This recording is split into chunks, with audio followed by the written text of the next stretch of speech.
about those people who don't pay taxes, okay? You pay taxes, I pay taxes. April 15th, not everyone's favorite day, of course. It's tax day, the day you have to pay Uncle Sam. But why is it that 61 million Americans aren't doing what you're doing? They're not paying any income taxes at all. Jim Engel is joining us from Washington. He's one of those. You don't pay any taxes, do you, Jim? I'm afraid I do. I wish I were in that group.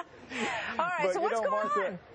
Well, look, here we are at a time of alarming deficits, and there are dozens of proposals in Congress to spend even more money on all sorts of things. Also proposals for all kinds of tax increases to cover everything from the war in Afghanistan to health care reform. But Washington has taken so many Americans off the income tax rolls, it gets harder and harder to raise much money from tax increases. In fact, more than 1/3 of all Americans who file a tax return pay no income taxes at all.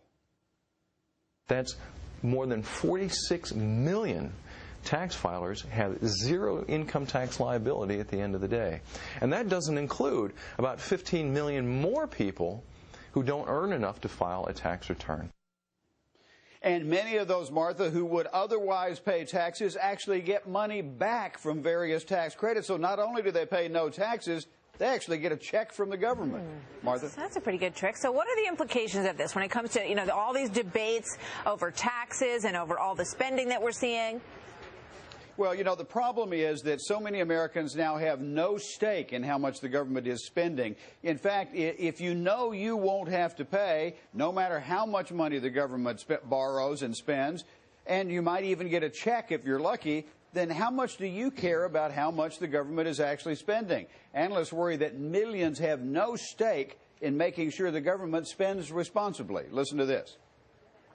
I think there's concern that when you have so many people not paying the most visible tax, the individual income tax, that you may lose a certain check that otherwise would be in place on government spending.